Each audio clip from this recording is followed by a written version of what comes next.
We therefore invite Mr. Sayer, Master of the Apple Tree Tavern, to take the chair as our first Grand Master. In the divine right to rule. In the divine right to rule. In the divine right to rule. Napoleon, Alexander the Great, Donald Trump, we're all cut from the same cloth. Alexander the Great, his mother, she worshipped in a temple where they revered serpents. Who knew you and Dick Cheney cousins? You know, listen, I don't think I'm going to family reunion. I don't know how I'll be greeted. But no, you know, these folks have been doing all these genealogies on me, and Right. You know, they've found all sorts of strange connections. This is what did you make of that story? For those who don't know this, so Lynn Cheney, the vice president's wife, has been doing some genealogy connected to her latest book, and lo and behold, way back, 8 generations ago? 8 generations or you something. and Mr. Cheney apparently have some distant relative. What did you make of that story when it came? You know, I actually knew about it because somebody had done some genealogy before, and they had sent it to me, this long sheet, and you know, had all these famous names, you know, Mark Twain and this and that and the other, and then Dick Cheney, and I took a pause.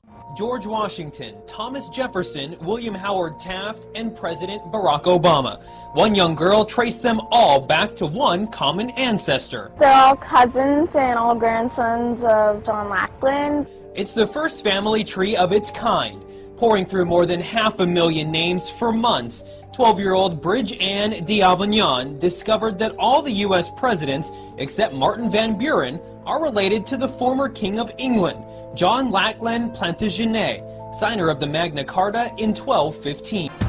Together you shall spread light to future generations. She shall be called woman because she was taken out of man.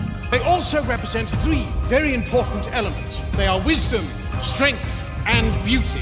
Because it was never forgotten by the sons of the serpent that when they went to Atlantis, the most responsive ones were the females, and they were more like the chosen ones.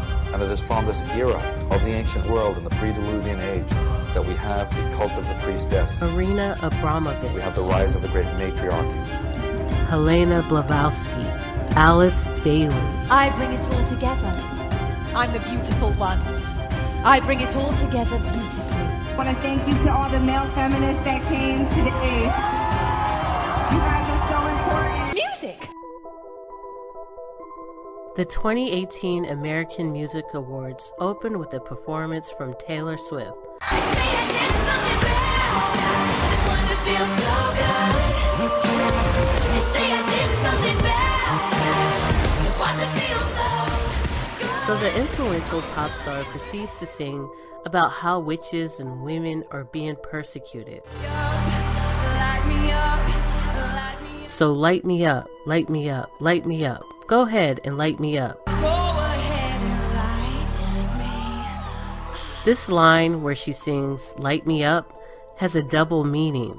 The first meaning refers to a witch being burned at the stake, basically saying, I'm guilty as charged, so light me up. The second and more esoteric meaning becomes clear as she continues to repeat the phrase, light me up, light me up, light me up. And then this giant serpent with glowing eyes emerges from the stage. Now she is making a reference to Eve and the forbidden fruit. After all, the knowledge of good and evil is described as light by Luciferians and Illuminists. The serpent is also known as the light bearer, Lucifer, the morning star. Again, this is the externalization of the hierarchy, a satanic invocation where the covens of the cobra and the brotherhoods of the serpent gather to publicly celebrate rebellion against our Creator and our subsequent fall from grace.